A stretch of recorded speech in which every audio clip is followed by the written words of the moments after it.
10, 9, 8, 7, 6, 5, 4, 3, 2, 1.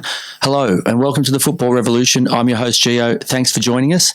Konnichiwa to everyone. Hello in honour of Japan's second big upset. This time it was the might of Spain. And joining me is our equivalent to Mbappe, my co-host. Good evening, Killingham VIG. Wow. You like the intro? What an intro. Mate, wow. It came from, I was listening back to the show last week and I thought you were saying Killingham Mbappe, not Killian, which not only made me crack up, but I realised that's your new World Cup name as per the intro, Killingham VIG. I'll take it. Anytime you can compare yourself to Kylian Mbappe, I'll take it. Mate, you're the star. Mate, you're our star and you get the job done. So it's not a hard comparison. But the World Cup is starting to heat up and the upsets continued in the final group games. But as the business gets serious, the big guns are starting to flex their muscles in the round of 16. Yeah, and how good were the final group games? That match day 3 of the group stage, absolutely incredible. Teams in, teams out, teams needing to score one more goal to knock another team out. It was just phenomenal, and that's what the World Cup's all about. It was minute by minute, wasn't it? 1 minute, one team's going through, and they're coming. Someone's coming last in the group. Next minute, they're coming first, and literally, for a couple of minutes there, Spain and Germany are both going out. Right, Costa Rica, who got pumped 7-1 by Spain in the first game, 7-0, whatever it was. They're going through with Japan, and Spain and Germany, two powerhouses, are going home. For a minute there, Tunisia is going through instead of the Socceroos, and then Matt Lakey steps up. So just phenomenal. It's crazy to watch. You're trying to watch two games at once. You got one game on the TV, one game on the laptop or on the phone. You got text messages flying in from your mates, and this happened, that's happened. Quick, did you see that? Did you miss this? Just phenomenal. It's such great excitement, and made for some great mornings. How can you not love the World Game? And I suppose there's rumours going around they were looking at trying to put a World Cup on every 2 years instead of 4. I don't know if we can handle it. It's too much, isn't it? I love football, but you get no sleep, you don't eat properly, everything just goes my heart can't handle that. I don't think so. But no, look, there's a Euro every second year in an Asian Cup, so there's plenty of football. Keep the World Cup every 4 years, makes it special, and we'll talk about what they're going to do with it with the 48 teams a bit later on, I think. Mate, surely my Italians are behind this because we haven't made a World Cup now for 2 World Cups, 8 years, so we're trying to push it forward to make it every 2 years to give us more chance. Every 2 years, they want 64 teams in the World Cup. Yeah. Well, the way Italy are going with World Cups, we need 128 teams and we need it every year, but we can talk about that another time. But our Socceroos showed amazing fighting spirit against all odds, brushing aside the more fancy Denmark to set up a mouthwatering clash with Messi and Argentina. Unfortunately, we know how that all panned out, and as brave as we fought, we unfortunately fell just short. No shame in losing to a powerhouse like that. Garang Kwal came close to equalising, but it wasn't meant to be. Yeah, look, at the end of the day, we can be extremely proud of what they achieved. Before the tournament started, everyone had written them off. There wasn't that much support around them, but to see the nation rally and get behind them, and it's amazing what a couple of wins can do to change the mood of the country and people's perception about a team. So, look, phenomenal effort. You can't fault their desire, their will to win. We gutsed it out against Tunisia in that second half. We had our backs to the wall. We were struggling. The fight we showed, Sudar's tackle, players putting their body on the line, Matty Ryan in goals in that Tunisia game. Incredible fight. And sometimes in a World Cup, in a knockout tournament like this, that's what you have to do to win football matches, right? It's not always pretty. What we need to do now is we need to capitalize on this. We need to build on this momentum going into the Women's World Cup next year, and also for the next cycle for the 2026 World Cup. Qualification is going to be a little bit different because obviously more teams qualify, but this is our chance to build on it. We need to create an identity for Australian football now. We need to have a philosophy of play, because I still, when I watch the Socceroos, I still don't know what I'm going to get. I know I'm going to get the hunger, the desire. Graham Arnold talks about the Aussie DNA, the never say die attitude, never give up. We're going to get that, right? Yep. That's Australian. That's inbuilt in all of us. So we tried to be Dutch for a while. But the problem is you can only be Dutch if you're Dutch. Yeah, exactly. You can't bring in Dutch coach. You can bring in a Dutch kit. You can bring in Dutch boots. You can bring in Dutch whatever you like. But you can even give Dutch nicknames. But unless you're Dutch, you can't play Dutch. You can't be Spanish if you're not Spanish. So the one thing we do have though is we've got that desire, we've got that hunger, we've got that fight. But our boys can play football as well, right? So let's play football. I want to see them play football. I want to see them, passing out from the back. I want to see them pressing high. I want to see us dominating possession, right, and holding onto the ball, which we don't always see. And there's a fine line because I know international football it's results based, right? If you win, everyone's happy. You saw we won 2 games. Everyone's over the moon. We're jumping out of our seats. Socceroos are great. All this emotion that that surrounds these matches, but. I still want to see that identity. I want to see us take it to the next level. I want to see us like Japan. We know how Japan's going to play every time they come out, right?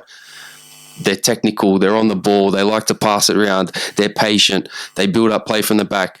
They also press high. Like they do. When you watch Japan, you know what you're going to get. When you watch the Socceroos, I still don't know what I'm going to get sometimes. Is this a philosophy we need to implement at Football Australia level and say, okay, from under whatever it is, 15s, 17s, 23s, the men's team, the Socceroos, this is how we play? Do you bring in a coach that just tries to bring in a philosophy into the first team and then maybe it filters down, maybe it doesn't? What's the theory behind it? The basis, yes, but at the end of the day, you also need the players, right? So if the under 15 level doesn't have the players to play like that, then the coach has to be agile and they have to adjust. I think that was maybe Ange's downfall when he coached. He had this set way of playing. He was so determined that you're going to play this way. We're always going to do this. But that's not always the case, right? Because I think you need a mixture of both. You need a mixture of philosophy and identity and a style of play, but you also need sometimes to roll the sleeves up and get stuck in and grind a result out. Yeah, true. Mate, the entire nation was extremely proud of how we performed and the turnout at live sites had to be seen to be believed. Let's use this to kickstart the game here in a huge way. As you're saying, we just need to make sure that the momentum here, the snowball effect, it gains momentum, but it doesn't stop here once this World Cup finishes in 2 weeks' time or 3 weeks' time. It's our journey's finished, the Socceroos' journey, but there's still plenty of games to be played, but we need to make sure that continues. Yeah, 100%. I think the biggest winners from this was boating, camping, fishing. Sold out of flares across the country. But no, look, it was great. It was great to see. Like you said, we've got to capitalise on this. We need to turn those fans who are going to watch the Socceroos and so passionate about watching the Socceroos, they need to be rocking up every week to watch A-League games. Okay, Graham Arnold, job well done. But look, just a bit of advice. I'm no expert, but I do know how to treat people. Stay humble and be modest. For you to come out and say, hey, I proved a lot of people wrong. I know he's had a lot of pressure. I know guys have been on his case the whole time and he's probably had enough of it. But the truth of the matter is, go out there and say, we overachieved, we proved you wrong. Don't start picking the 2006 golden generation and saying they only won, 4 points, we won 6. They had Brazil, who are the best team in the world. They had Japan, who's probably the best team in Asia at the moment. And they also had Croatia, who were the 2018 runners-up in the World Cup. So very tough group. What we've achieved here is fantastic, well above what we probably all expected, in all honesty. But the thing is, don't go start picking fights with people like that because they're Australians too. It was an Australian team, and all you're going to do is put people offside who were probably on your side or sitting on the fence, and now you're going to go and start targeting that. You can't compare the quality of the players they had there. Harry Kill, Viduka and that. You can kid yourself and say that's the facts that we got more points. Yeah, but it doesn't always come down to that. So look, you did a fantastic job getting us to the knockout phase, taking a powerhouse like Argentina all the way, but just do it with a little bit of grace and a little bit of modesty and don't get too carried away from yourself. And if people are giving you advice that you should give it to the media and give it to the Australian people who have doubted you, don't take that advice, mate. My advice to you is just go out there and take it and say, I did a good job. Let people give you the pundits, let people give you a clap, but don't clap yourself, mate. That's yeah, look, job well done. Like you said, we have overachieved with the squad that we have and our qualification campaign. It was dark and gloomy for a long time, right? It wasn't looking good. But yes, we got through. The main objective was to make it to the World Cup 1. And then when we got there, anything's possible at a World Cup, right? We've seen throughout this group stage, we've seen teams that have progressed. Morocco topped the group. Tunisia have beaten France. Arabia have beaten Argentina. Yep. Japan have won 2 games against, two of the powerhouses in Spain and Germany. So, it's been a phenomenal World Cup so far. But like you said, be graceful, be thankful, and let's capitalise on this and really start to move Australian football forward. Well said. Domestically, we tackle week 3 of our A-League Women's Wrap a little bit later in the show. Another edition of our World Cup Pelé Awards. It's pronounced so many different ways. You can call it whatever you like. Just know it's our cracked World Cup Awards. So tomato, or Pelé Awards, whatever you want. Let's just get it on. Is there anything I didn't see, VIG? Oh, I'm going to touch on this later, but yeah, the fake Neymar. All right. You've missed it. You know what I'm talking about, but yeah, we'll talk about it later. All right. This week in the Player Escape Room, we are joined by Western United's Mr. Fix-It Felix, likeable defender Jacob Tratt. So can't wait to get him on for a chat. Good bloke. Yeah, he's a champion guy.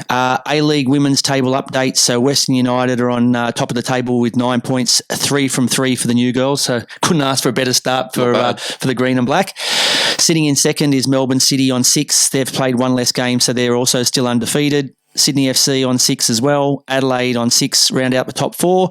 And Newcastle Jets back a further 2 points on 4, and Brisbane rounding out the top 6 on 4 points as well.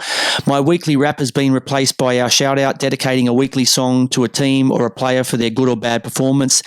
This week's shout-out definitely goes to a fantastic performance. It goes to France's good-looking, all-time leading goal scorer, Olivier Giroud. And right said Fred, I'm too sexy. I am too sexy for Milan, too sexy for Milan, New York and Japan. Now, congratulations on going past legendary Thierry Henry's 51 goals. Not bad for a go-kart, as referred to by F1 Karim Benzema. Look, he's been slagged a lot, hasn't he, Giroud? He has, but it's taken him 117 games to score 52 goals. And the Ballon d'Or winner, F1, as he's self-proclaimed himself, has scored only 37 in 97. Now, you've got a bit of work to do. If this is cricket, I know you like your cricket, he's runs with number of balls left. He's running out of balls here, right? He's going to have to start hitting 4s and 6s. So I think Benzema, as fantastic he is, and I'm not saying for 1 second that Giroud's as good a player as him or whatever. Benzema was the player who won the Ballon d'Or, and it's, you have to be a unbelievable player to win that, as we've seen with Messi and Ronaldo in the past. But, mate, you are starting to look at it worse than a run of ball the way you're looking, so you need to get a move on. Yeah, and look, Benzema was obviously out of the French team for a long time, and Giroud was that number 9 for them, their go-to striker, in between after Henry and in between Benzema now. So, he's been the beneficiary of having a player like Antoine Griezmann and Kylian Mbappe feeding him service up front. So, hats off to him, phenomenal effort, one of Grenoble's finest.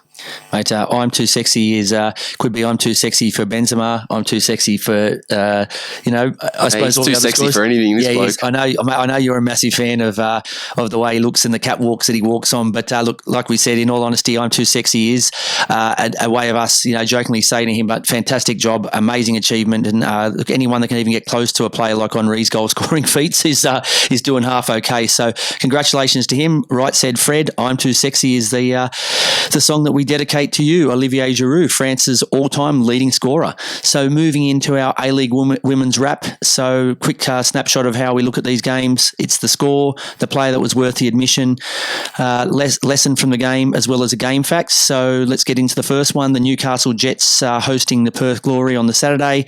The final score was 2-2. The player that was worth the admission alone was Perth's American forward Rayleigh Baisden, with a double to earn her team a point with a regulation tap in at the back post and also a nice header. She was also unlucky with a clean strike, not having a hat-trick, and the winner in the 80th minute, but the crossbar rescued the Jets.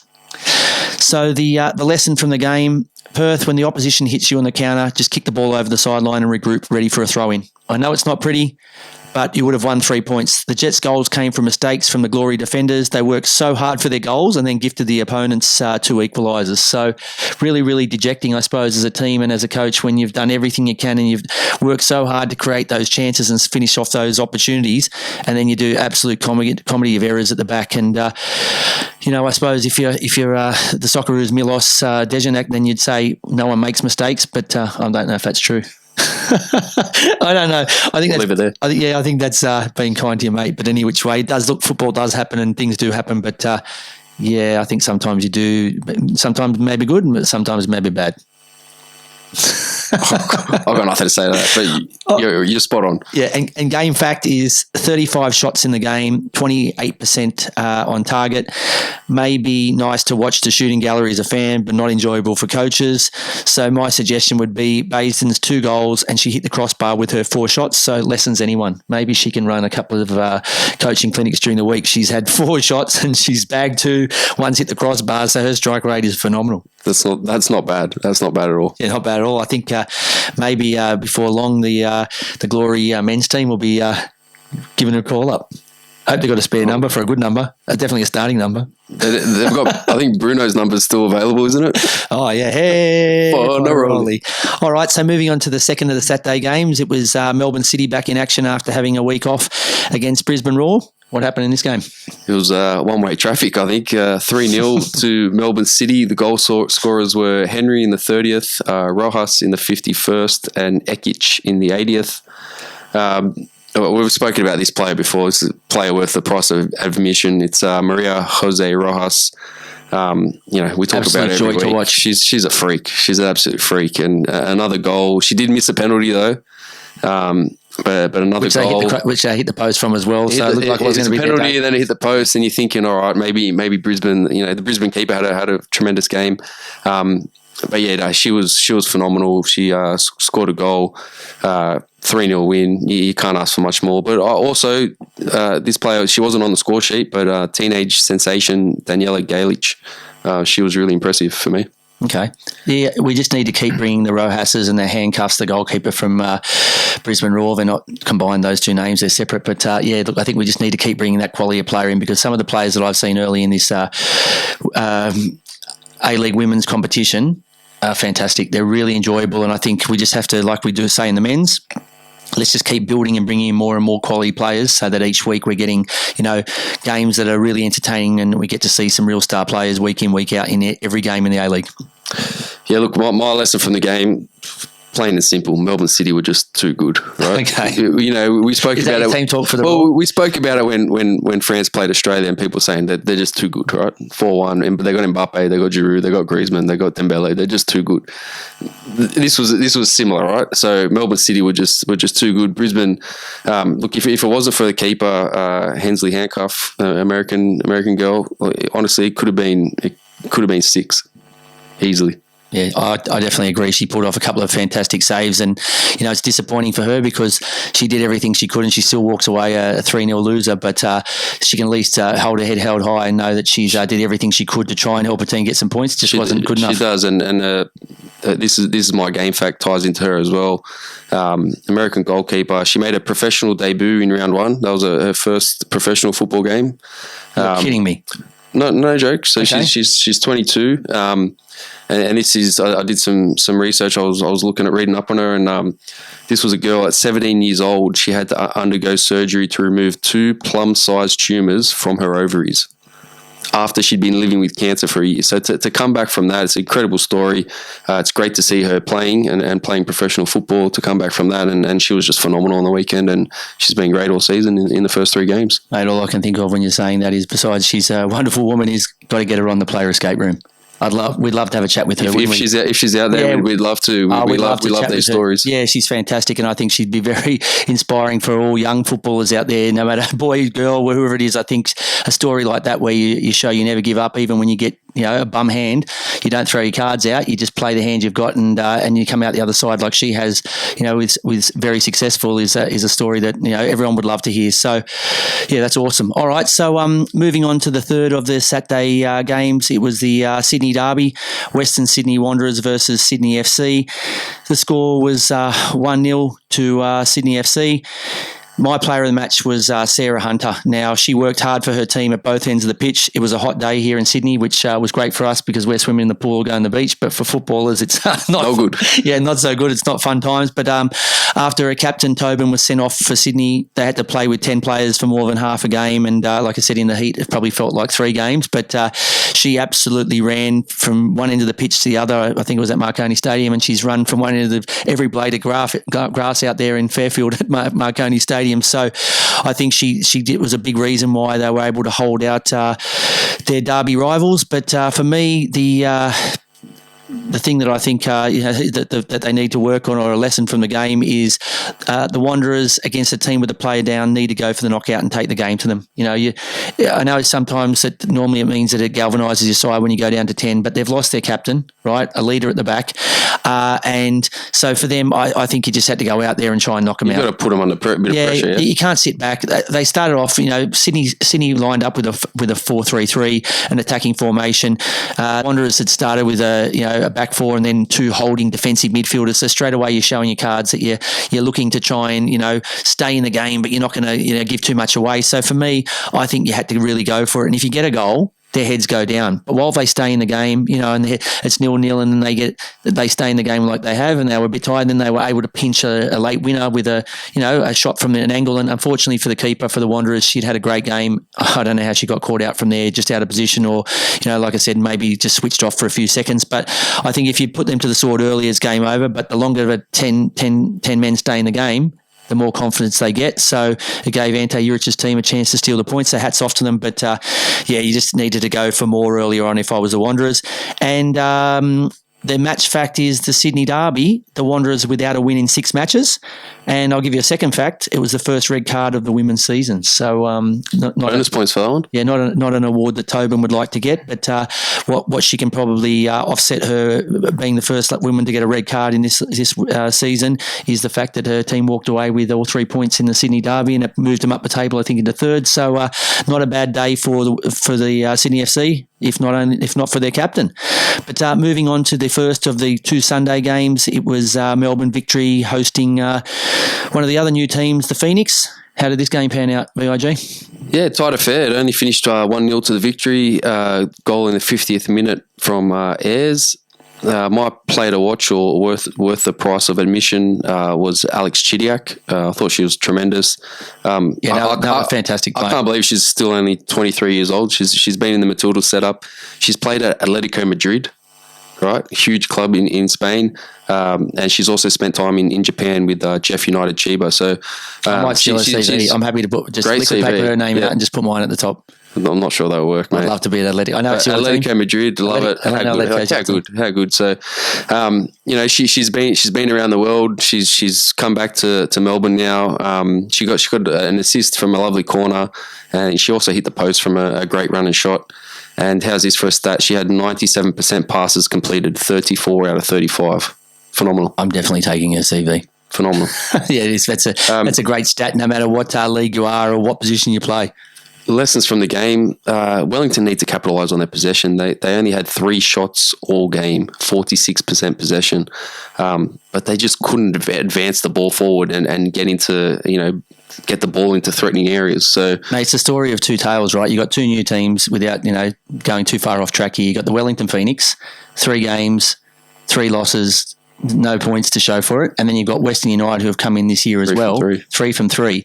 And so, look, it's and you both come in the same opportunities and stuff, but unfortunately, one team's swimming at the top of the ocean, the other one's drowning at the bottom. So it's not hard. I don't know how do these guys turn this around. Like it doesn't give you any confidence, right? Yeah, you can't go off. They've got a very young squad. That's the only advantage Wellington have. So you can't go off previous experiences because this is the only 3 games, and the only 3 games you've had, you've been touched up. Yeah. I don't know. Let's roll on. The game fact for me, look, Victory get their first win of the season after losing to newcomers Western United 1-0 and 2-0 to Sydney FC in the Big Blue. So they're off and running, but traditionally they find themselves at the top of the table somewhere. So good to get off the board. Look, it's definitely 3 points they definitely needed, but for the champions though, it wasn't convincing, was it? No, not at all. So they got a lot of work to do to get back to where they were last year. 1 from 3, but they're not the team they were last year, or they haven't haven't shown that yet. Well, I've got work to do. All right, and moving on to the last game, it was Adelaide of the Sunday. It was Adelaide United versus Western United. Western United ran out 2-1 winners here, so a huge victory for the new girls away to Adelaide. Very hard place to go, and they've walked away 2-1 winners. For me, again, I know it might become a broken record, but I give credit where credit's due. The player that I would just open the wallet and start throwing the money at, I'll buy tickets for everyone to come and watch, Sydney Cummings. She's fantastic player. Distribution is excellent. She leads from the back. She's great in the challenge. Throw in, she scored the equaliser. She's just a hell of a player. I hope she doesn't get the same nickname as Jason. Yeah, either do I. I hope she doesn't either. But she's a sensational player. Hence, they are top of the table and only conceded 2 goals in 3 games. And a big reason why they are so successful is Sydney Cummings. So take a bow and let's keep bringing more players like this into the Women's A-League. So for me, the thing that they need to work on, the thing they need to learn from this, a lesson from this game is Adelaide must play until the final whistle. Leading 1-0 after a solid performance, they concede in the 91st and 97th. So that is a coach killer. They're playing World Cup stoppage time, are they? They are playing World Cup. I think it could catch on here. You have to go. You have a 3:00 A-League game. It finishes at 5:47. That's how that's how it's going to go. So you got to tell people when you've ever got a game now, can't have any early bookings. You have to book the table 8 p.m. or later. So you can't even have back-to-back games at 3, 5, and 7. You got to spread them out like 3 hours in between. 100%. So yeah, look, unfortunately, like I said, you've put in 90 minutes, and 90 minutes of an excellent performance normally gets you something out of the game, except when you're Adelaide in this instance and you cop 2 late goals, 91st and 97th. So unfortunate for Adelaide. Good game. Excellent win for Western United, but I think a lot of good positives for Adelaide. So not all is lost. They just need to bounce back again this week. And the match fact for me is we just wishing Stacey Papadopoulos a speedy recovery. She crashed into the Adelaide opponent but came out second best, unfortunately for her. She was carded and then substituted, so was probably seeing stars that evening. But get well soon, Stacey. Got a yellow card for that. Yeah, she did. Look, it's a bit harsh. I think it was harsh, she did knock herself out. It wasn't a great tackle. I don't know.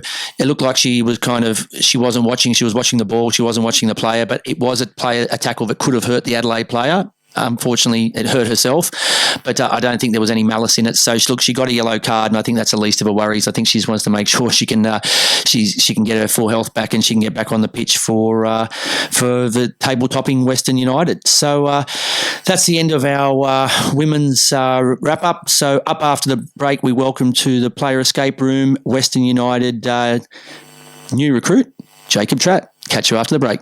You're listening to the Football Revolution. Joining us now in the player escape room is a man who has an A-League Champions trophy and 5 A-League jerseys in his pool room, but he's still only 28. So please welcome to the show Western United's new recruit, Jacob Tratt. G'day, Jacob. Welcome to the show. Great to have you with us. Hey, Gia. Thank you very much for having me. Mate, how are you? I have to mention this straight off the bat. Like I said, I know you're engaged and lots of things going on, but tell us about your dog. I have to ask. You want to get straight into it? Mate, I have to. So me and my missus, when we moved to Perth, got a dog, and I've always idolised Cristiano Ronaldo. So I dropped it to her if I could name the dog Cristiano Ronaldo, and next thing you know, boom, that's his name. So we actually we don't even think about the player anymore. That's just him. Here, chuck him here. I'll put him on. It's fantastic. Here he is, the beautiful boy. Hi, CR7. Yeah, CR7. We actually, one of the boys for Chris Kingle last year got me some CR7 boots for him. Amazing. So, big question then.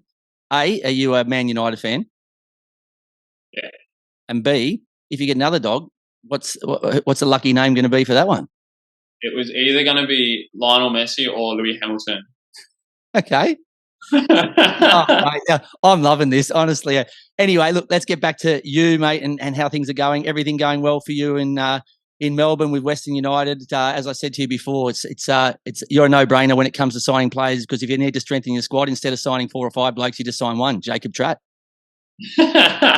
Yeah, I'm I guess lucky to be able to sort of cover the whole back line as a strength of mine, but I'm really enjoying my time here at Melbourne. My missus as well, she's got family and stuff, and they're only 10 minutes away from where we're staying. So we're very lucky. We've got a good balance of life on and off the pitch, and The weather's actually been really good. Obviously, a lot of people talk about how miserable the weather is here, but we've actually had some beautiful days, and just really enjoying life on and off the pitch, to be honest.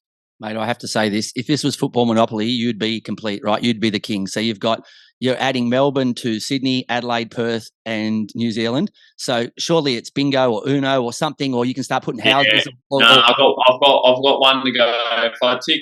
If I tick Brisbane off, then I've played at all the states possible. You do have almost bingo.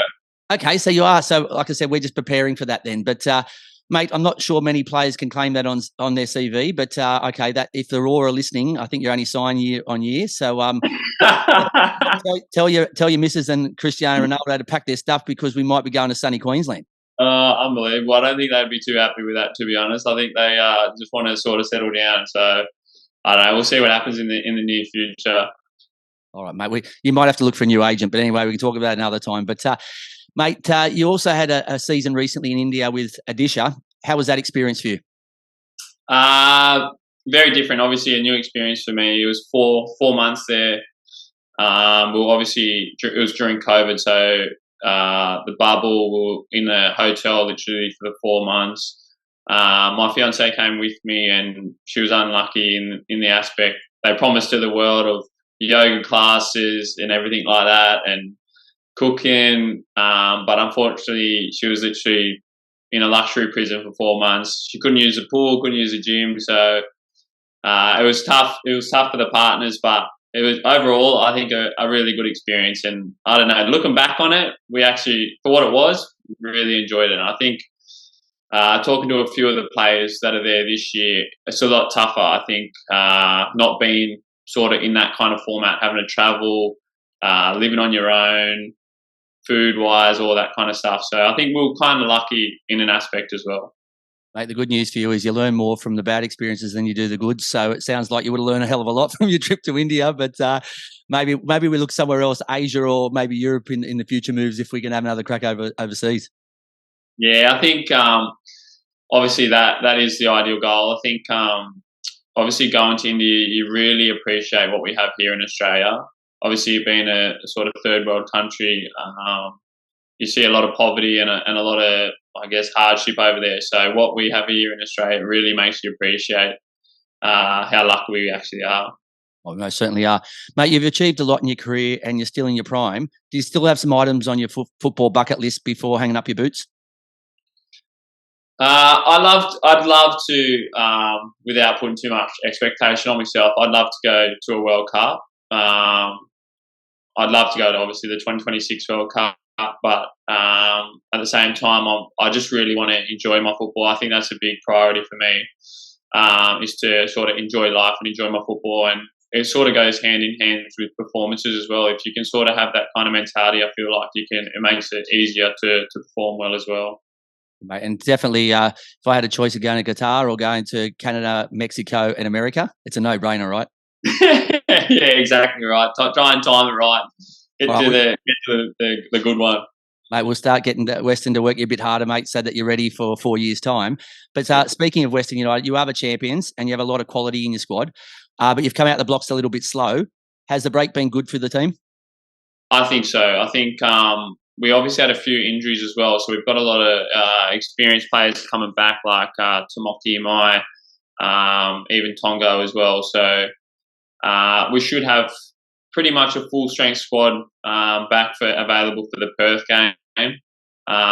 Unfortunately, Stevie Lustiger had a little injury, so he'll be out for I think a couple of weeks to maybe a couple of months. So fingers crossed the rehab goes well there, and then we should have pretty much full strength squad to pick from. Well, we wish him all the best. I've had Stephen Ugarkovic, his cousin, on about 2 weeks ago, and he speaks very highly of him. I know he's a great guy, so we wish him all the best. Mate, what has impressed you most about the new club, and what do they do better than any of the others? So you've played at all the setups, excluding Queensland, as we highlighted earlier. What do they do better than anybody else? I think the facilities are first class, like from the change room, the pitch, the gym, the recovery, everything is, I guess, because we share it with Essendon.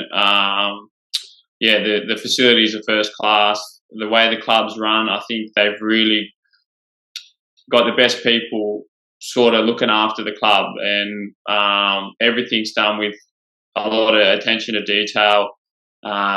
We get food after majority of training sessions, and then obviously the detail with video analysis after training. There's always footage of training, so there's a lot of detail in the work that they do, and I believe that in the time coming forward, we should really start to hopefully pick up points and move up the ladder as well, because the work that's going on behind the scenes obviously is why they were champions last year.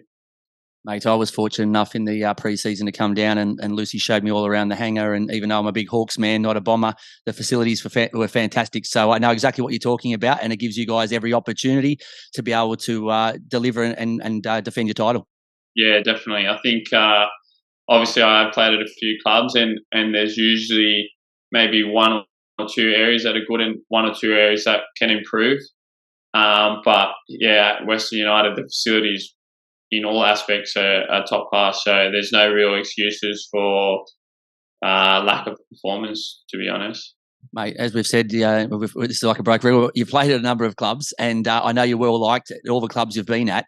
Is there one player at any of the A-League clubs that you wish you could have taken with you? So if you could, every time you signed somewhere, there was a guy that it was a 2-for-1. Yeah, I got me, mate. That'd be Kemi Devlin. Oh yeah, absolute quality, superstar. Yeah, I had him obviously at Sydney, and we used to carpool to training all the time, and he was my little sidekick. So if I could sort of have a 2-for-1 package with Kemi, I'd do that. But in saying that, there's a lot of other boys that I could say the same thing, but I'd say he'd be my number one. Yeah, mate, like I said, there's always friends of the show that I always wish well, but he's one of the guys that I just absolutely, so excited for, that he's having great success. And who knows, maybe when he watches this, he can speak to Hearts and see if they'll take a 2-for-1. You're only signing a 1-year deal, so maybe they've recruited a few Australians already. I think Kemi he'd be having enough Aussies there. To be fair, I think he'll enjoy what he's got there at the moment. To be honest. Mate, I think maybe at the end of the season they'll be looking at changing their logo to have a heart with a kangaroo on it. I think the way could be spot on there. Old Scottish Premier League's going that way, isn't it? No, certainly is. Mate, talking of Cam Devlin, so a break in the A-League men's fixtures has probably given the players a rare chance to relax and enjoy the World Cup. You have a lot of former teammates, as we said, Devlin, and you've got Redmayne and Goodwin and Tilio and co in Qatar. What have you made of the Socceroos so far and the tournament to date? I think obviously the first game against France is a tough one. Like, it wasn't our best performance, obviously, but in saying that, I actually believe France are the top pick to win the World Cup. To be honest, they've got unbelievable players all over the park, and I think they're going to be a real shot to win it. And then obviously after all the criticism and the expectation on the Tunisia game, I think the boys really stepped up and the performance was really good. And hopefully tomorrow morning for us, and obviously in the night for them, we can get a result against Denmark, because I think that'll put Australian football in a really good stead, and hopefully in the years to come sort of attract more footballers for the younger generation. And it also is a better platform for you going to the 2026 World Cup, right? Having a team that made the knockout stage. So everyone wins. But mate, what do you think we'll need a win to get through the next stage, or do you feel that the way that France are going, they'll take care of Tunisia and we'll get through basically as long as we don't lose? Yeah, I think mainly there was talk that France would play their second team, but I still think their second team has world-class players as well. So, and their mentality would probably be going into that game with, I want to show that what I can do and why I should be playing in the games coming up. So I think France will get a result, and if we can either get a draw or a win, then I reckon we'll go through. So France is your pick, even though your heart's saying you'd love to see the Socceroos go all the way. We have to be realistic sometimes. So yeah. you think the French are the ones that are going to hold the trophy aloft for the second time? Yeah, I think so. Just watching them and the players that they got, I think Mbappe's performing at a very high level at the moment, and sometimes you just need that bit of X factor that can create something out of nothing. And defensively, they seem pretty solid as well. So they're my pick for the 2022 World Cup. No, it's just strange to say, right? You lose one of the most expensive players in the world before kick-off, Pogba, then you lose the Ballon d'Or winner in Benzema, and you're still talking about a team that can go all the way. So it goes to show the depth that they have, and it is very scary, but we'll know in a few weeks. But, mate, look, I've taken it easy on you. I'm ready to fire things up a bit and put you to the test. So the first game I like to play with my guests is called Six Aside, where I'll ask you 6 questions comparing you and your Western United teammates. You ready to roll? Let's rock and roll. Who is funnier, you or Lachlan Wales? I have to give it to Lockie Wales, to be fair. My missus doesn't laugh at me jokes, and Lockie Wales has got a good bit of crack about him. Mate, but you look good, so you don't have to be funny. You can't be the best at everything, right? Yeah, it depends who I'm hanging out with. Some people will get around me. Some people, I just laugh at them and pick their spirits up. All right, I like that. Who sucks up to the coach more, you or Connor Payne? Oh, that's a hard one.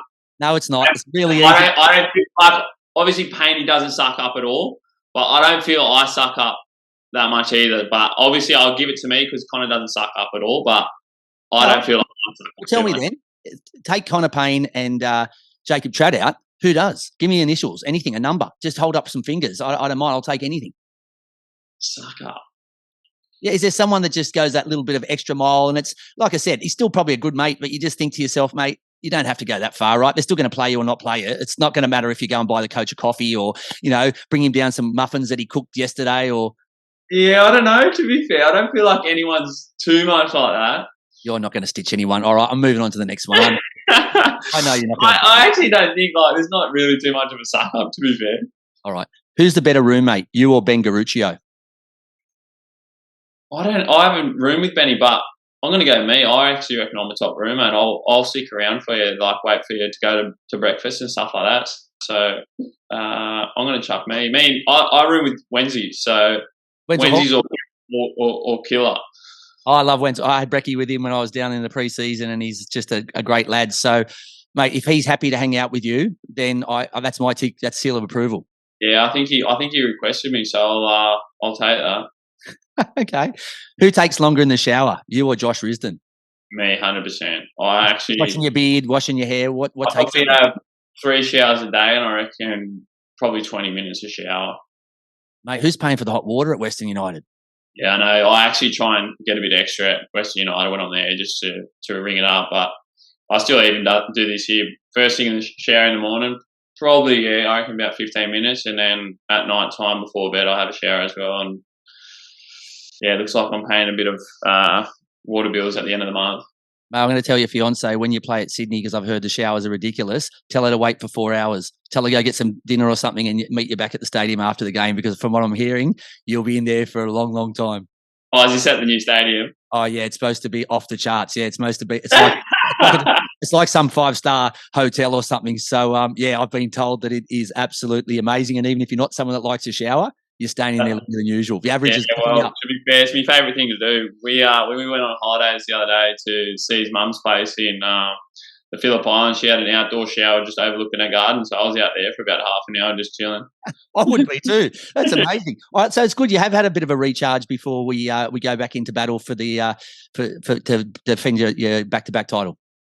Yeah, it was good. We had 3 days off, and it was good for me and my missus to obviously get away for a little bit, just freshen up. We just went down, spent a bit of time by the water, and I don't know, just relaxed, to be honest. But it was really nice, and obviously ready to kick on for the rest of the season.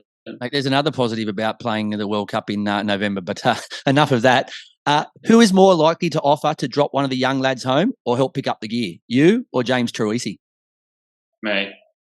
Okay. I Jimmy's in and out pretty quick, to be fair, so I reckon I'll be the one to stick around, pick up the gear and drop the boys home, to be honest.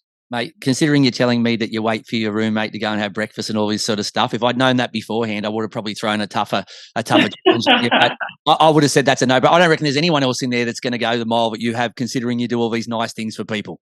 Yeah, I reckon I'm a bit of a cash, to be fair, as a roommate, so... All right. All right, and who is more likely to pick up the bill, you or Alexander Prijovic? 100% Alexander Prijovic. We went out after the Wellington game the other night, and he was buying shots of tequila, and I think he ended up spending over $1,000 in just shots within half an hour. So I could only imagine how much the end of the nights end up costing. But yeah, kudos to him. I don't have that kind of money that he has. Mate, all he had to do was just get one person to go on and press one thing online saying clear gold Amex card. That's all he had to do, or black or whatever. That's all he had to. So he's nice and he's generous. But yeah, like I said, if you have it, spend it. But usually, sometimes they have the money because they don't spend it. So it's actually really nice and refreshing that he actually does pull out the cash. Yeah, unbelievable. Right, boys love it. All right, mate. And as a bonus one, tell us one thing you know you're much better at than a teammate. So free hit here. Just something that you knew as soon as you walked into Western United, it's like, I got that sucker. As a razz-up or actual legitness? Oh, either way, I don't mind. Let's just say I'm better at two-touch than killer. Okay. Oh, God. Mate, I'm turning my phone. I'm going to block his calls now. 100%. Straight to my phone now and block his calls because he's gonna blame me. He won't blame you, he'll blame me. Well, at least he's getting on to you. I don't want to put up with the drama of it. All right, mate, you've passed that with flying colours. Let's get into our second game, which is two touch. I'll give you a word or a couple of words and you just tell me whatever pops into your head in 2 words what your thoughts are on that topic. Done. Sushi. Yummy. Okay, do you eat it often? Is that your go-to? Is that you and your fiance's go-to dish, or is there something you prefer? She went off it for a bit. We actually used to eat it quite a bit, and then she got food poisoning, and since then has been a bit off it. So we haven't been eating too much of it, but we still love our Japanese food. I'd still eat it on regular occasions. So I still love me salmon and avocado rolls and stuff like that. Mate, I need to start. She's had bad experiences in India. Now she's had bad experiences. So I've got to start finding you some good restaurants, mate. Like I said, there's a lot of good qualities you got, but you're not doing enough searching on the best restaurants and how to not get sick, right? So leave that to me. All right, you sort me out. I tried to take her to a restaurant the other night. I didn't book the table, so we couldn't get in. No, I'm not doing too well, to be honest. Oh, all right, mate. Leave it with me. John Aloisi. Good coach. Okay, where does he rank without putting too much pressure on? Is he up the top end? And like it may affect how much game time you get for the rest of the year, but is he right up there with the best coaches you've had? I think so. I think obviously I've had Graham Arnold, Tony Popovich, even Carl. Honestly, I feel like I've been very lucky with the coaches that I've had, and I've learned obviously a lot. But each obviously has their own way they go about things, and I think John's up there with one of the best. The detail and stuff that him and Foxy go in together, I think is obviously a big credit to them and why they won the championship last year. Mate, have a look at it. Like I said, it's great for you to say you've had all these great coaches, but you notice all these great coaches keep picking you. Isn't that sending you a message? I'd like to think so, but mate, they keep finding him. I don't know. This is happening time and time and time again. Every time a good coach is doing a good job, they go and find you. So I think that's kudos to you. But do you think next step for someone like him, and like I said, for Western United fans, they don't want to hear this, and not in the near future anyway. But do you see him as either having a crack in Europe or maybe even the Socceroos job?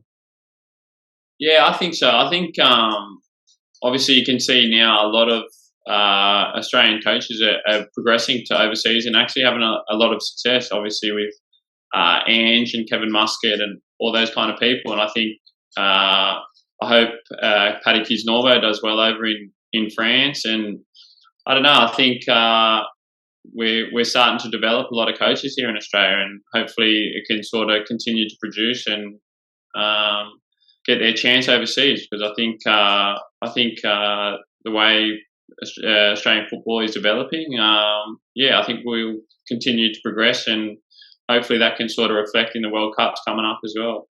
I think you're spot on there, because the players have obviously been pretty vocal about the fact that they don't think that the A-League gets enough respect over in world football. Truth of the matter is, right, there's some games here you watch and you think to yourself, I wish I hadn't watched that game, but you go and watch Premier League or La Liga and you watch two teams down the bottom of the table and there's no big teams there. It's not a great game. So it happens everywhere, right? Other than the Champions League, and even sometimes they're one-sided, it's very hard to get a balance through every fixture throughout the season. So I'm with you, mate. I think the way that the coaches are heading now, and we're starting to get that respect, hopefully, like I said, it can just mean that the A-League goes on in leaps and bounds and allows players to stay here longer before they go and have a crack overseas, because that's just inevitable, right? You want to go and test yourself, and no matter what sport you're playing, whether you're playing basketball here and you want to try at the NBA, you always want to try the highest level you can, but it's still a really good gig here and a really good opportunity for us to take the game to another level. Yeah, 100% agree. And I think, even you're seeing this year with the World Cup, there's a fair few players from the A-League. So it's not as if you don't have an opportunity to progress from here, but at the same time, like you said, everyone wants to push themselves as far as they can go. And if that an opportunity comes for overseas, I think coaches and players are more than likely to have a crack. Camping. Love it. Okay. I like to say it, but I need to do it a certain way. I'm pretty, what's the word? I can tell you the word, glamping. Yeah, that's the word you're looking for. I've been glamping. That's what you were looking for. Me and my missus went up the West Coast in just in a van. But the first time we did it in a van, costing $40 a night, and it was too small and it just wasn't luxurious for me. And after a week, I was like, I need to get in a hotel. And then the second time round, we got a nice big Apollo van, and it was so much better. Obviously a bit more luxury, and so luxury camping, I'd say, yes. Mate, what I think you need to do is you need to get in Prievic's ear and see if you can borrow his card. And that way you can really impress the missus, right? You can get some fancy big thing that can fit, people in, nice kitchen, everything. So, you know what? I might even send him a DM message and just say to him, mate, any chance you can help Jacob out? He talked you up on the show, so maybe you can help him out. Yeah, we want to do the Darwin to Broome next. So if you can sort us out with a van from there. Send me the details. I'll take care of it. Happy days. Karaoke. Suck. I suck. You do? Okay, yeah. Why? Known deaf. Mate, I don't think I've found one player that says they can actually sing. If you ask me other sports, they'd be saying I'm the best, and then you'd hear them and the cats would be... Lockie Brooks got a really nice voice, actually. Yeah, I've heard that. I have heard. He when I spoke to him, he did say that he didn't tell me, but he said a lot of players have said he's got the sweet tones in his voice. So, all right, yeah. So you're no good at all. He can... Stevie Taylor, no way. He's all right. Stevie Taylor's not bad, actually, as well. He's he's got a little YouTube video. What's the song that he's singing? Hero. Not too bad, actually. So, but Lockie Brook, he's got that kind of voice that can. I don't know what the word is, but. Mate, the sad thing is that because you are changing teams from year to year, you do a lot of initiation. So these guys have to listen to your poor singing. You think practice makes perfect. You think you get good at it now, wouldn't you? Yeah, to be fair, I kind of know the songs that I don't actually have to hold a note too much. I kind of whip out those songs that it's either sort of talking or a little bit of even rap, to be fair. Okay, it could be a Dia Lupa song then. Maybe that's the way we go in the future. Shut Up by Black Eyed Peas, more like it was me going to. Okay, lock it in. Golf. Love it. Favorite. It's actually my what do you say? It's my go-to for if I have a day off and I can go play around the golf, I'm more than likely out in the golf course. Mate, I'm sitting there saying, please be careful with your fiance sitting next to you. Don't say it's my favourite thing in the world. Or so. I'm sitting there saying, please be very careful and choose your words wisely. So it was a good save, mate. Very good save, because I didn't want to have to bail you out. Yeah. It's a fine balance between golf and the love that we do. No, it's not. Not even close, mate. It's a distant second golf. But are you good with the handicap? Handicap, no good. I'd say about 23. Okay, but we know one thing for sure is your golf's better than your singing. Yeah, you can lock that in. All right, away game. Handicap, I feel like, is on the way down as well. All right, we'll keep practicing, mate. You've had a bit of time off here, and maybe you can get a couple of strokes off. But away games. Enjoy it. What's your favourite one? Based on crowd or just facilities, or you got family there or friends? Who do you enjoy going and playing against? Obviously, I don't mind going back to Sydney because I got family and that there. Even Brisbane, I got my best mate and that up there that like to come to the games. Atmosphere, I like Cooper Stadium. I think they've always got a good crowd there. Obviously, I've been playing there last year, so sort of happy wherever, to be honest. and obviously a lot of the games that are away, like for a long distance, I've played at those clubs. So yeah, I'm happy to play wherever, to be honest. Mate, you haven't really locked one in, so I'm going to say Old Trafford. All right, we'll take that. You happy with that one? I'll lock that one in then. All right. I'd love to play it. Mate, I don't know. Maybe, like I said, you've still got plenty of years left, and who knows, mate? You just got to keep working hard. That's what I tell my son, and who knows what opportunities you may get. Yeah, exactly right. You honestly never know what's around the corner. So, and I've obviously been lucky enough to verse Manchester United at Optus Stadium. So, like I said, anything can happen. Alessandro Diamante, or Diamagic, as I like to call him. Yeah, well, Magic is spot on right there. There's just the vision and the quality that he has to find and execute passes is. It reminds me a bit of Del Piero a little bit, to be honest. It's just one of those players that you can knock the ball into, and whether it's a bad pass, whatever, he somehow is able to find a pass forward a lot of the time. So, a lot of quality there. Mate, you've played with a lot of great players, and like I said, you've played with the Ninkovic's and all these sorts of guys. Where does he rate in the A-League? So, for me, I've never seen a player in the A-League pass a ball or have the vision that he has, as good as the players are here. Where does he rank, and what does he do for the club? What does he bring to Western United? He's obviously got an unbelievable personality in and around the change room and obviously on the pitch. And you can tell even in the preseason games and even like the game yesterday, he just brings that experience. The mentality, even at his age, is still like he loves the game. I think that's a big one as well. Like he just has a big passion for the game, and that in accordance with his qualities, a reason why he's had such a good career. I love Diamante. The only thing I wish he did differently was if he did some posts in English, because I'm Italian background, but my Italian is absolute rubbish. I just wish occasionally he'd do a couple of little videos where he spoke in English so I understood what he was saying. Yeah, well, never worked with him. His English isn't too bad, but even sometimes he'll talk to me and I'll be there looking at him going, like, what are you saying to me? I can't understand what you're trying to say. Mate, I've got to try and find you some good restaurants and these sorts of things. So at least in return, all you can do is just go and speak to him and ask him just one post a week. It's not too much to ask, is it? Yeah, I'll get him trying to speak in English for you so you can understand him then. Thanks, mate. And last one, remembering special occasions. So birthdays, anniversaries. No, not good, not great. Okay. What's the last thing that you missed that it basically could have been off with his head? Well, I was lucky enough. Me and the missus both forgot our anniversary, so I wasn't in the doghouse there because she forgot as well. So she was just testing you, mate. She said that not to make you feel bad on your anniversary. Yeah, she didn't forget. Did you actually buy that one? That's not true. Yeah, well, hey, if it comes in a day later, then I reckon we have both forgotten. I'll take it. I got in trouble this year for forgetting, but she told me the day before. So I still had a day to recover and I still got hung. Oh, that's bad from you. It was poor form, wasn't it? I know I'm a bit rich here giving you a hard time when I got in trouble, but like I said, I didn't even get a reminder. Okay. Maybe there's an app we can work on. Yeah, I reckon. Yeah, not the daily reminders, birthdays, everything. Yeah, but I don't want them to come up and say, hey, idiot, you forgot the anniversary. I want them to go online, book the present, send it to me so I get someone from Amazon rock up and here's my present. And that way they've saved me. They haven't just told me, hey, you've missed the day. That's no use to me. Yeah, actually not a bad shout, to be fair. Then that way it's a win-win. You got the remembrance and you got the gift there ready to go. Mate, we can get this up and running because you've been at all the teams bar Queensland, so we got people in each of the states. We could have this up and running by the week. I got connections everywhere. Unbelievable. I know you have.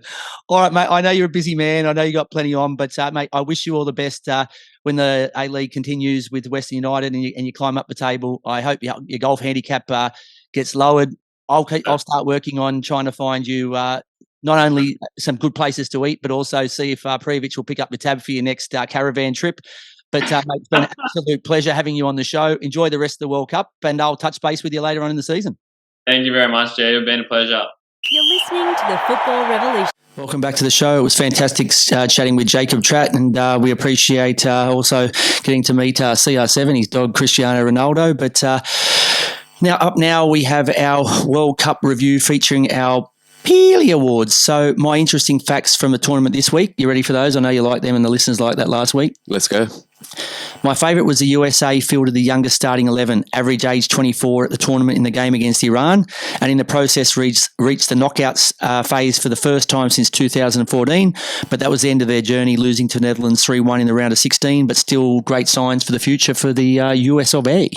Yeah, huge. And to have a squad that young with such depth as well, they did phenomenally well to get out of that group with England, Wales and Iran. And then they put up a good fight against the Netherlands. Like, they could have gone up 1-0 early. I think Pulisic had a great chance. God, he played well, didn't he? He's a class player, and that's a player that hasn't been playing that much for his club side. So imagine if he was at a club where he was, in peak form and fitness and playing week in, week out, what he could have done. But he's been a talent. He's been a huge talent. That's why he was at Dortmund. That's why Chelsea signed him.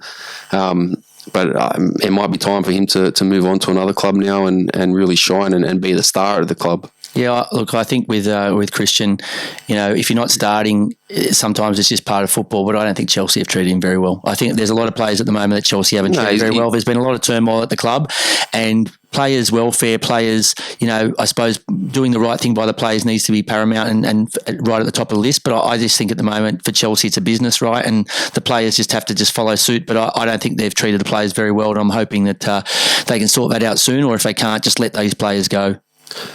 Yeah, look, I think he's got to move on. If he's not being treated well, and a club like Chelsea are renowned for doing that with some players, just throwing them or just kicking them to the side and letting them sort of rot away. So if he's in that position, I think he should move on. I think he's got to go to somewhere else. If not in January, definitely at the end of the season, because he's going to be, he's going to be there for USA at the next World Cup 2026.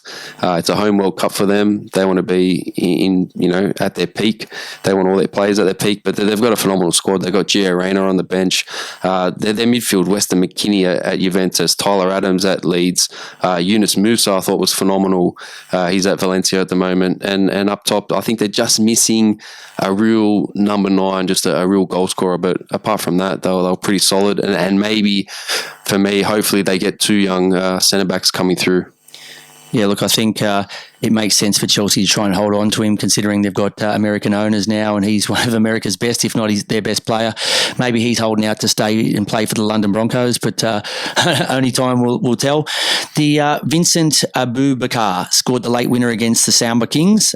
He's red carded, second yellow for taking off his shirt. The referee did such a nice thing. He went over and touched him on the head and said, "I have no choice. Unfortunately, I have to send you off." Stupid rule. I know it came in 2014, but they're saying it's disrespectful, it's this and that. Well, if you score against Brazil and it's the winning goal, you should be able to take your pants off, shouldn't you? Oh, I'm with you. I'm starting Honestly. to think, you can do your laundry, take everything off, undies, socks, pants, everything, just throw them all in the wash. Honestly, if I scored a goal against Brazil, the winner, I'd be starkers. But can you really though try and put yourself in the shoes of a player like that who's just scored? He's come from he's an African background, right? Who knows what his upbringing was, right?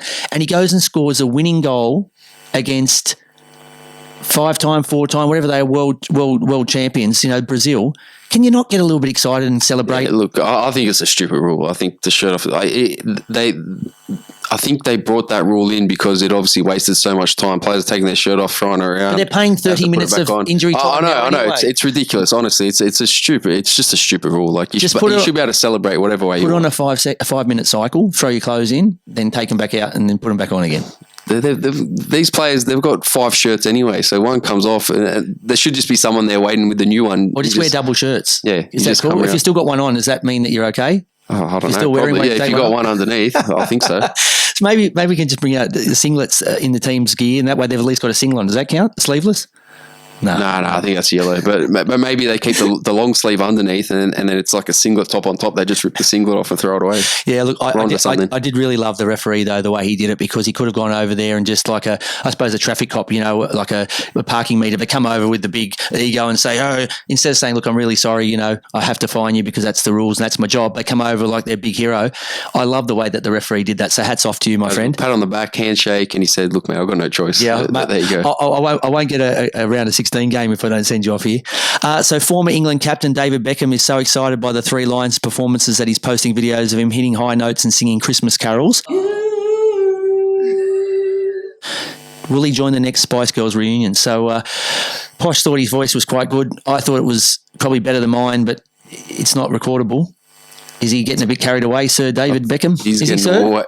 Sir David is getting way carried away, if that makes sense. If they win it, what's Golden Ball's going to do if they win it? I don't know, but honestly, David Beckham could still play for this team, I reckon. You reckon? Yeah, hands down, easily.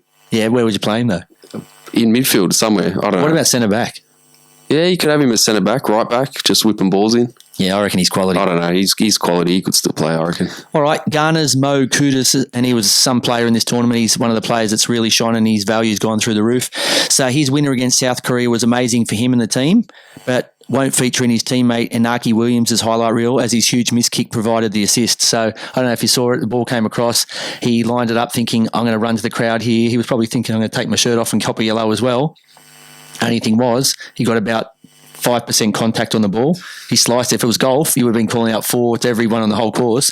And he's given an absolute. He's probably claimed an assist here to Kudus, and Kudus has said, "Thank you very much. I'll score another goal." But it was for him right on the world stage. If some people's players, if Kudus's value is going up, I think he might have dropped a couple of zeros off. I think he might have passed it to his mate. Look, he's got one more World Cup assist than you and I, so we'll cut it there, won't we? Yeah, mate, that's true. Polish keeper Szczesny, he features in a lot of our awards, but this time it's he bet Messi €100 that the penalty in the game wouldn't be given, telling everyone that he made the bet. I don't know why he did that. Then that he doesn't care that he said it and that he lost, and he still won't be paying Messi. What's going on? Why didn't you come out and tell anyone? Why didn't you keep it to yourself? What was the point of it? Yeah, I don't understand. Yeah, I don't understand either. If he comes out now and he's Bet365 or Betfair or something, that will make sense why he's gone and said it. But he said, I wouldn't be surprised if they suspended me here or I got fined or something because I shouldn't be betting on this. But the thing is, maybe he was betting on it and he's covered it up and now he's, someone check his accounts. It's true, but the other thing is, if he's saying here now... I'll tell you who could check his accounts. Who? My wife. She's good at that. Okay, it's good. All right, we'll give Danielle a call and see if she can check in. The thing is too, I know he's making out here that I didn't pay the bets, which means I didn't do illegal gambling, but all it shows me here is you're not a man of your word because you promised the 100 and you didn't pay it. Yeah, you're a dog. Yeah. All right, so on our group predictions, we decided we'd give 3 points if we picked both group qualifiers and 1 point if we picked either.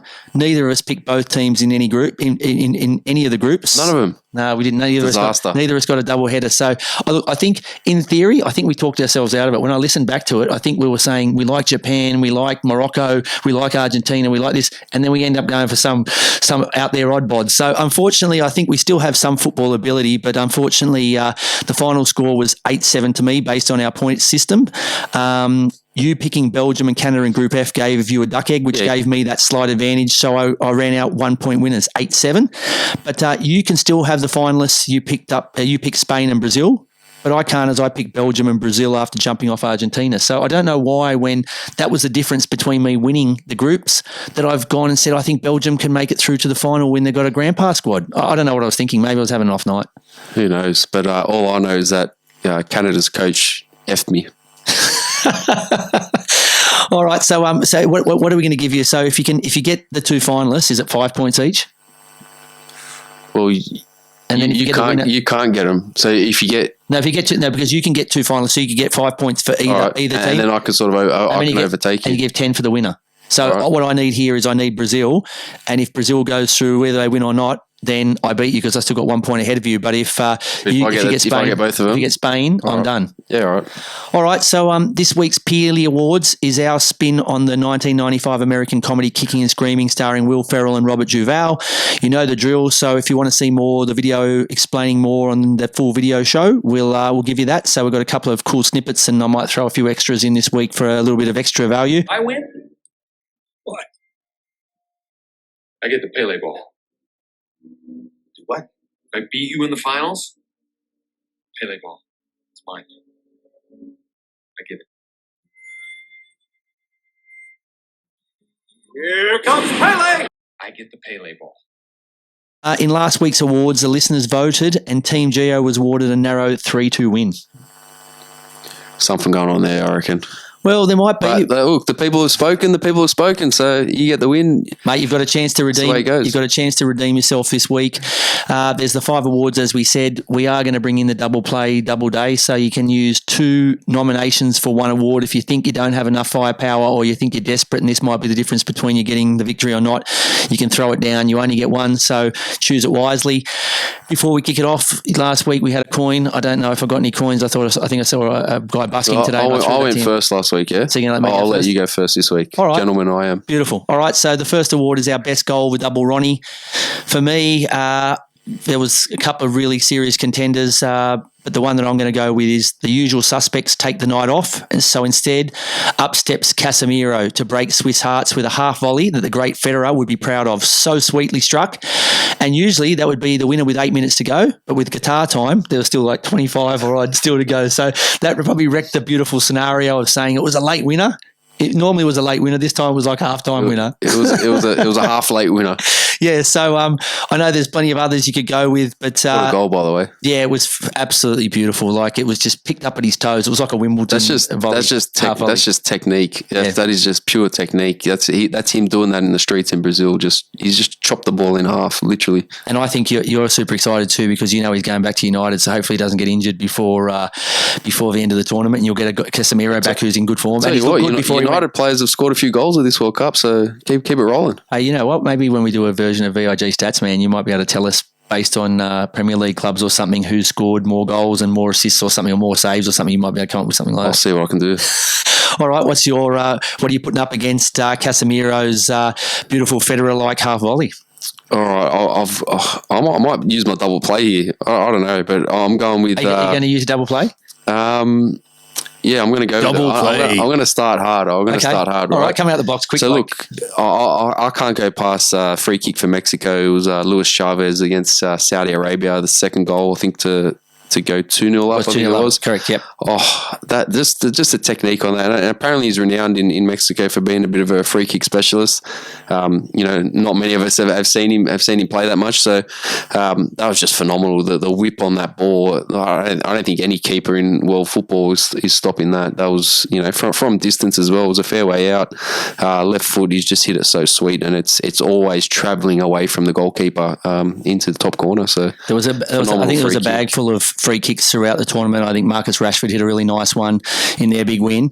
But yeah, I'm with you. I think that one there was it gave the Mexicans a hope of progressing, but unfortunately they missed out on goal difference. But look, if you go out like that, if that's the way you leave the tournament for him, beautiful way to go out, right? Red carpet. Oh, beautiful goal. Beautiful goal. He'll be disappointed they went out though.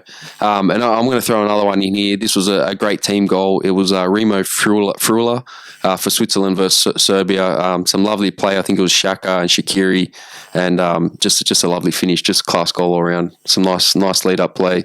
That's my little extra. All right, we've gone for the individual brilliance, but I've just chucked in a little bit extra to put the icing on top. All right, so 2v1 here. So you've put in the two, the Mexican as well as the Swiss, and up against my classy Brazilian.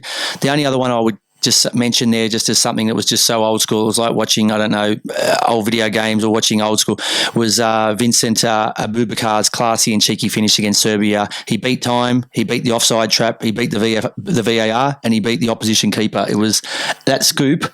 Poor Serbia, they copped a few good goals, didn't they? Mate, that goal that he scored, honestly, Gelatissimo should be getting on that. That was a triple scoop. It was. Did you see? It looked like it was going to hit the clouds. It was good. Sorry, they're the two I had to go with. A bit of individual brilliance with the free kick and a bit of team brilliance. I just had to let Vincent, considering he got a red card in the game after for pulling his shirt off, I thought he at least needs to be mentioned here, even if he's not in the running for the award. It's nice to mention him. All right, so up to the listeners who they liked out of those nominations. So moving on to our best save. So Safe as a Banks, which is a tribute to England legend Gordon Banks. What are you putting forward, VIG? Well, keeping with the England theme, I'm going to go with Jordan Pickford's save against Senegal in the quarterfinal clash to deny Boulaye Dia when the scores were still 1-0. Great save to his left-hand side, strong left hand.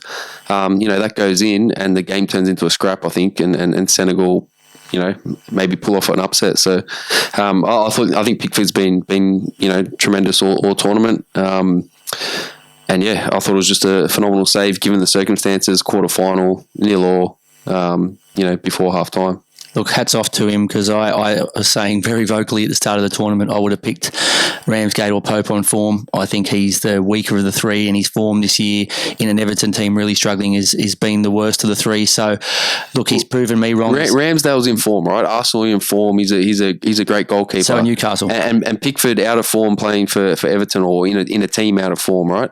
And we said that. We said it all along that he might be the weak link. But every time he plays for England, he steps up. He does. This is the like when Maroon's players pull on the Queenslanders jersey and they just grow an extra leg. He should just retire from club football and just play for England. Or he goes from the T-Rex arms to or play the pterodactyl or arms. Just maybe Southgate's his lucky charm. Maybe he just follows Gareth. Wherever Gareth gets a gig after this, he can follow him around. But look, I'm with you. I think England's cruised through. I heard he plays the Southgate song in the change rooms before the game. Southgate, you're the one. You still turn me on. Oh, right. No, I hope he doesn't play that. But look, he's definitely England have cruised through pretty much through this tournament. So in a game which I'm with you, I think it was close, and it ended up being a 3-0 win in England's favour. But I reckon it would have been a lot closer if they'd taken the lead here and England had gone behind. So look, good save for me. The save that I had a few there that I thought were good saves. I think Chesney last week won the award for us, and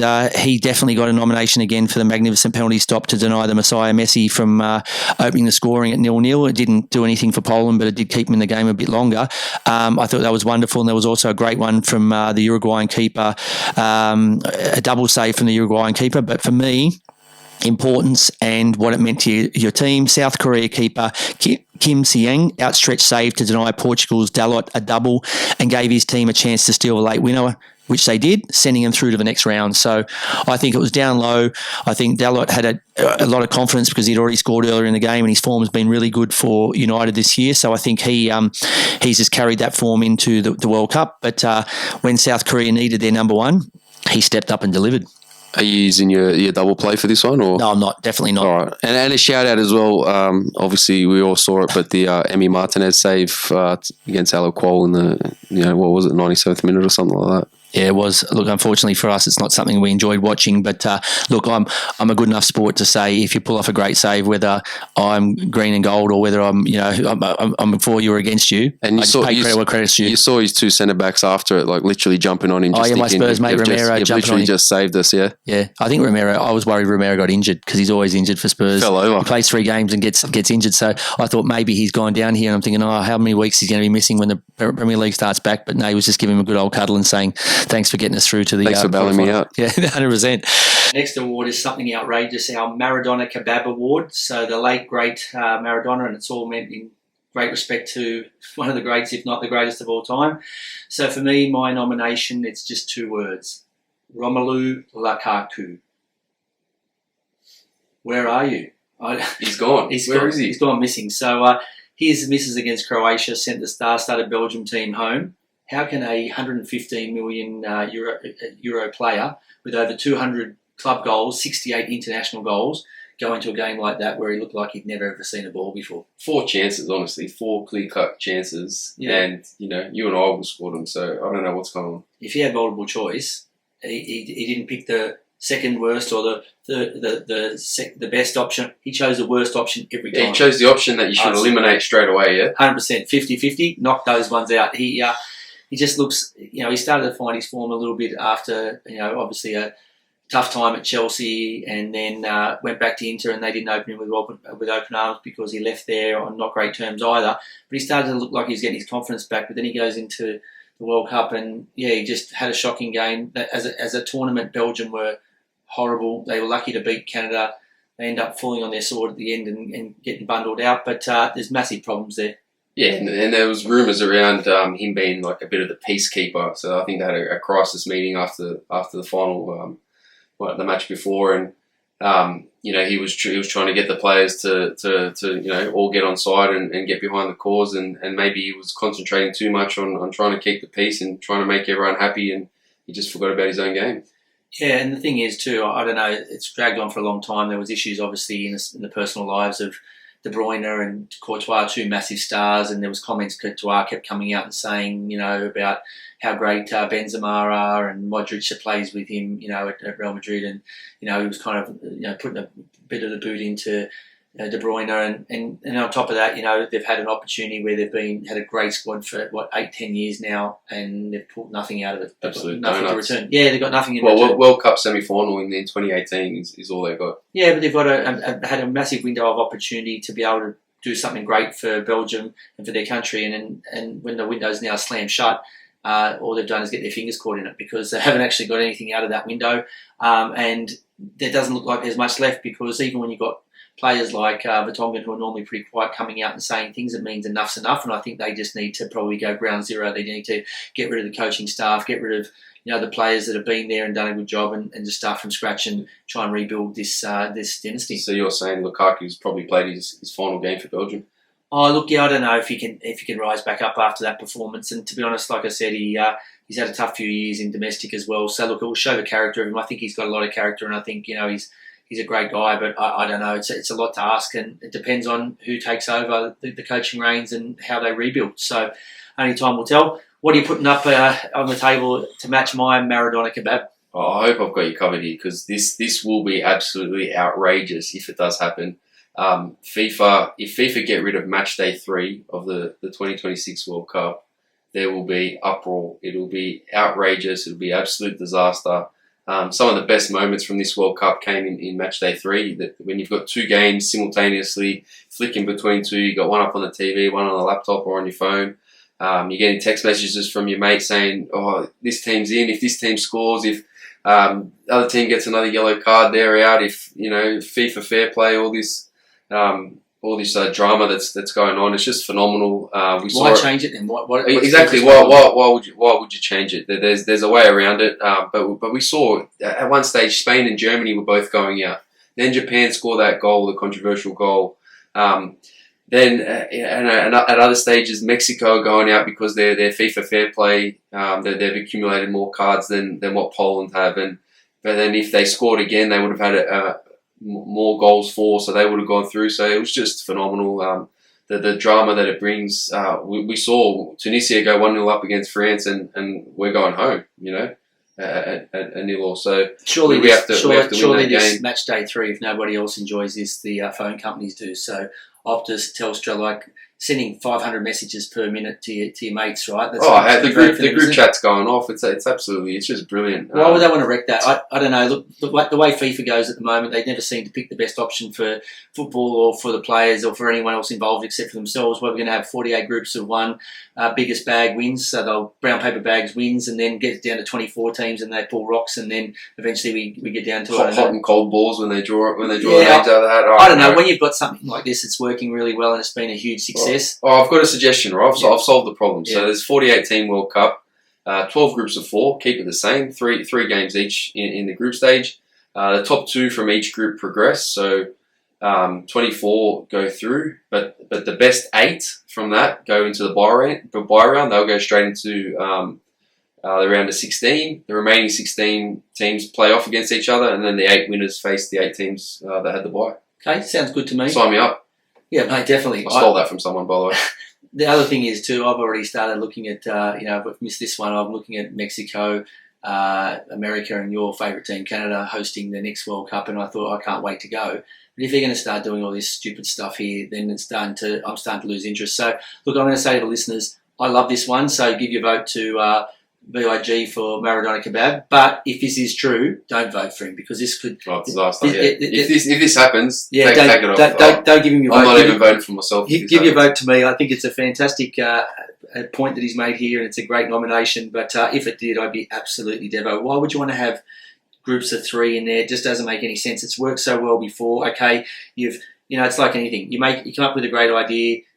Great, you run with it. If it's a crap idea, you can it. If you decide that you want to save some room in your kitchen and you decide to go for an oven / fridge, okay, in theory it's great. It doesn't work so. One's hot, one's cold. 100%. So you go, you know what? I thought I was clever. I'm not. I'm stupid. So I'm just going to go back to sticking with single appliances and single devices. Why would you want to change something that's working? So anyway, it's my Romelu Lukaku, and he's absolutely just couldn't hit the side of a barn up against FIFA's shocker of trying to just make the groups 12 groups of 3, which I just don't I don't understand. I don't get, and I don't want. So No, not happening. it's not. So yeah, let's just hope to God it doesn't go through. Okay, up next is our only in guitar. So different time of year, no beer, something you can only see here. What do you got, VIG? We spoke about this earlier. Sorry, the fake Neymar. So I don't know if you've seen him. He's been walking around the streets of Qatar, taking photos with people, signing autographs. But he's tricked security and he's been escorted into the stadium before one of Brazil's games. He's taking photos with the fans. He looks like Neymar. He's dressed. He's got the beard. He's got the tattoos on the neck. Yeah. He's even got the little bent pinky when he does these ones. So it's just incredible. It's a dead ringer. Is he a crazy fan, or is he a smart operator? He's getting all these attention. I think he's a very smooth operator. Okay, so they haven't caught him yet. He just keeps going in there. No, I think they've caught him now. What about when the real Neymar starts to try and go in somewhere and people go and tackle him? We've got the fake one, and they go no, and then you've been sued for the rest of your life within a penny of your life. You know, if you get the real Neymar, you just got to step on his ankle. No, this is one blows up and one doesn't. No, I was going to say this is what happens if you even as you start breathing, the real Neymar will fall on the ground, right, and start saying, "He got me." This guy, hopefully, he's got that down pat. Because if he doesn't, that's how you can tell the difference between the real McCoy and the fake imitation. Will the real Neymar please stand up? Hey, you never know. They might be able to get the fake Neymar and the fake Messi and get them all to go down to the next World Cup. Because if they come up with these stupid rules, maybe the real players aren't going to go. Or rumour has it Messi and Neymar are all retiring, so they might need to borrow these fake imposters anyway. They've got to keep them there, keep the crowds coming I in. just can't wait until there's a fake imposter of VIG. Yeah, there already is one. Who's that? My brother. He's the French. Imposter. He's the French VIG. He's always been the imposter. Oh God, man, I can't wait till he sends you a few text messages of what he really thinks of you after this. But all right, so the two choices there. That's your nomination. So my nomination is, and I thought this was down in the dirt, a bit low blow. Ghana's coaching staff trying to get a selfie with the crying South Korean superstar Son Heung-min after his team had won a controversial game 3-2. So I thought it took no class. You know, you go out there, it's a battle, it's a war. You want to win everything at all costs, but you've got to have a little bit of grace and dignity, like I said earlier in the show. You've got to go out there and make sure you win you're a good winner and a good loser. He proved that he's a bad winner because he's gone over there and tried to do one of those over the shoulders, photos of Son Heung-min to show that him having a bit of a ball because of the fact that they'd lost the game. It obviously meant a lot to Son Heung-min, and that's just showing that, like I said, that no respect. you're not a good winner. So I thought it was a bit disappointing. I would have expected that security or someone there would have, especially when it wasn't a final where you're hanging around. As soon as the game's finished, you shake hands and leave. So thought it was poor form from the Ghanaian coach's coaching staff, and I suppose the last laugh was on him because the South Koreans have gone through to the round of 16 and Ghana have packed their bags and they're buying some souvenirs at the airport. So I think maybe if Son Heung-min wasn't a really super nice guy, he would have reposted that and said to the Ghanaian coaching staff, have a great trip. Yeah, look, he was always going to regret it, wasn't he? The thing is too, as Conte always says, and it's one of your famous lines, what's he say about Son Heung-min? Oh, you give him away to your daughter. 100%. Yeah, that's the sort of son you want. Yeah, 100%. Yeah. So he's a nice guy. So he does great things for football on and off the pitch. So of all the people you want to go and troll there and do it to, it's not him. So just thought it was poor form. So either the Ghanaian coaching staff's, harebrained idea to try and get a crying Son Heung-min to post on his socials, or your fake Neymar. Yeah, the fake Neymar. So we can bundle it up with a fake VIG if you like.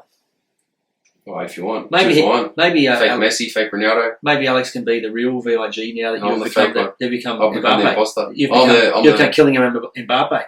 Yeah, we'll see. All right, and our final award is our VAR, our VAR and officiating stuff-ups. We talk about these guys too much, but they just can't help being in the headlines.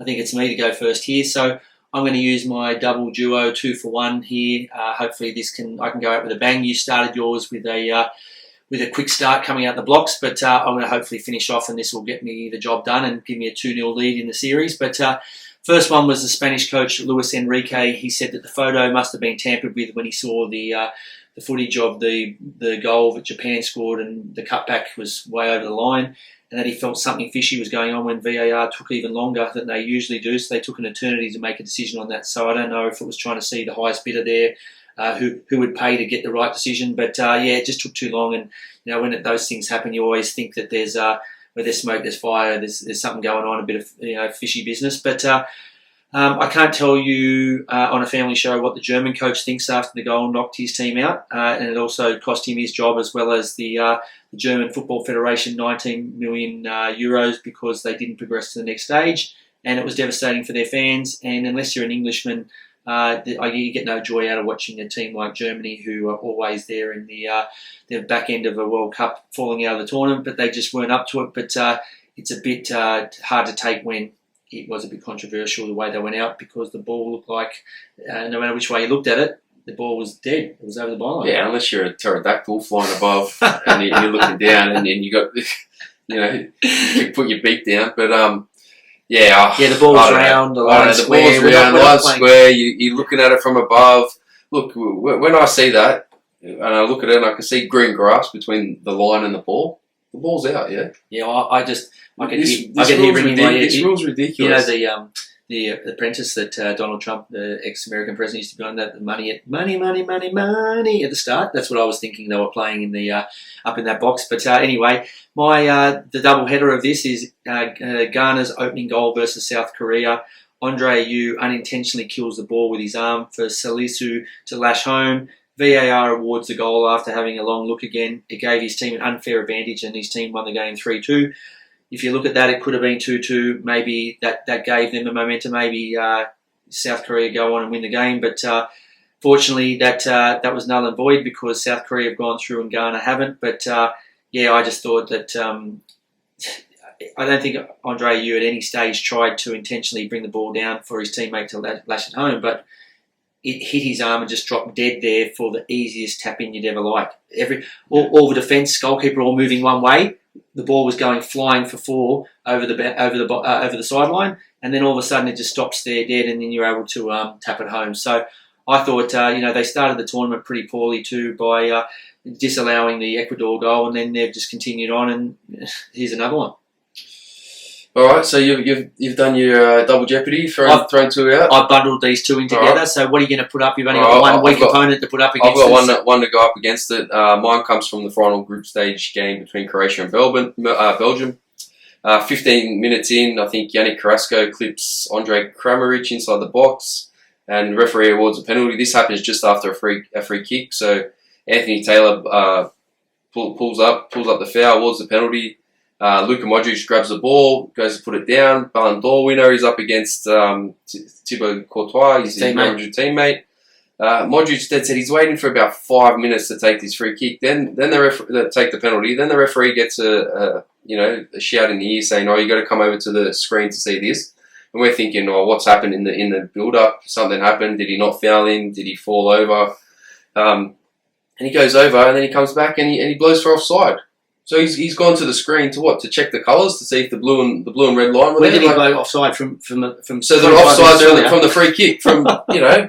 So honestly, I don't know why is it taking so long. And the VAR, that's their job. You see offside, it's black and white. It's either offside or it's not offside. Is this the VAR group? This is the VAR group. This was the Belgium and Canada game where it should have been a penalty to Canada. So they get one bodgy call a game. Is it like in tennis where you get two line calls or two honestly, challenges? I don't know what's going on, but this group, one bodgy VAR every game, pretty much. Well, there won't be any more bodgy VAR for Belgium, as they're already on their way home. But watch out for Croatia. Japan better watch out. Yeah, I was going to say they look at one time in the game. You just pull out that card and you just drop that Ifitano card on the table, and you say, "I'm going to call." It's like the Uno card with all colours, like a joker. Yeah, 100%. I'm just going to call in the favour now. So, all right, I like that one. It's just annoying.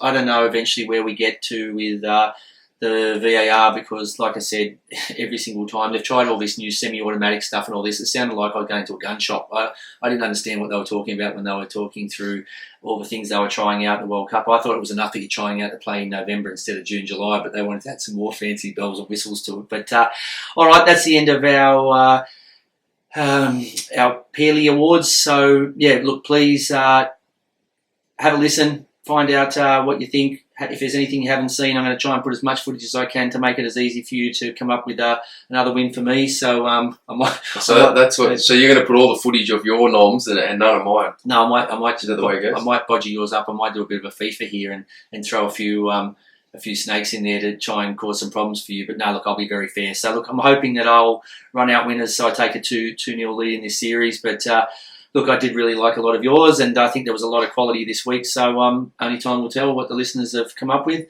So moving on to our clinical finish, I don't think that we'll ever get this season from anything, whether it's from the A-League men's, women's, or the World Cup or whatever, a better what the foot than this week. So Australia, you might not have got through to the round of quarterfinals, but you definitely took home the best what the foot, the WTF.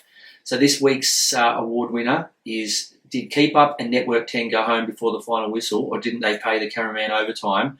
They have no footage of Emma Rober's stunning winner in the game between Western United and Adelaide. So I had to go to the Western United website to see this. Now, it is a joke award here and it is a bit of fun we have, but I think for me it's disrespectful to Western United, even Adelaide and Emma Rober's, that you can't even have footage of that winning goal. So it just goes 1-1, and then they go, okay, that's it, let's go have some more Portos. So they're hanging out our Portos, and then maybe later they heard, in the 97th minute there was a winner. And they only played for 93 minutes. It's always 3 minutes stoppage time. It's not Qatar. This is not Qatar FIFA World Cup stoppage time. It's 23 minutes. Right? How can you get this wrong?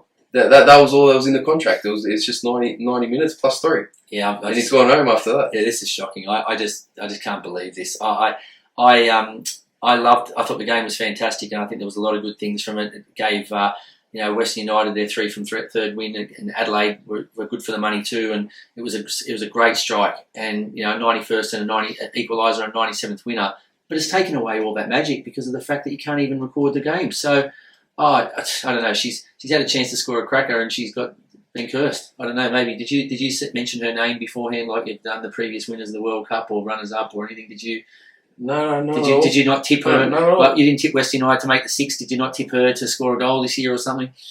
No, unfortunately I didn't. I don't know. Just what the foot, hey? Yeah, it's just poor, absolutely poor. But moving on, the A-League men's competition resumes this week. So Revolutionised Roundup is back. TFR Fantasy rejoins the lineup. Our Pelé Awards keeps its starting spot, and our women's wrap continues to get game time.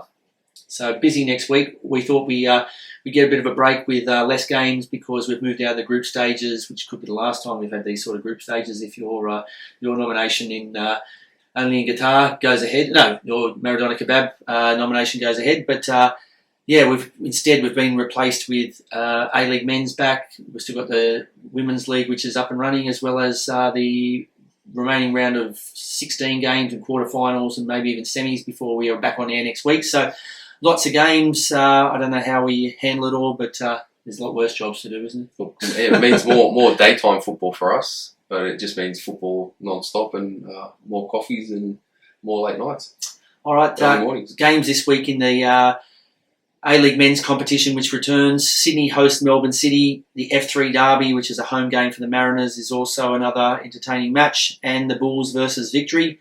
Will the teams be rusty, VIG? Look, potentially. There's always, having a break mid-season, or it's not even mid-season, So I think it might take a little bit to get that momentum back. We had such good momentum with the league. Before we went on break with the derbies, and we had the Big Blue and the Melbourne Derby and the Sydney Derby, which had a great turnout. So hopefully we keep that momentum, and hopefully we build on the Socceroos' success. And we saw the crowds that turned up, across the country to watch it at the live site. So hopefully we get those fans at the A-League this weekend. Will the Stars, Socceroos Stars, be back? Your gut feel? Some are back. I'm unsure if they'll all play, but they are coming back. Will some of them get a break? Except for Matt Leckie. I think Matt Leckie is taking a bit of an extended break. Okay, and they're going to send in the fake Matthew Leckie. Yeah, I think he just put him on the flight back. He's arrived, so he'll be good to go on the weekend. All right, last question for you. Do you see the same front runners coming up the blocks fast with this break, or does this just you just mix them all back up in the bag again, and it's a new start, and it's a new race, so anyone can come out the blocks? Honestly, I think it's a new race. Yep. I think the coaches, and they need to treat it like that. They need to come in and say, all right, brush the first bunch of games to the side.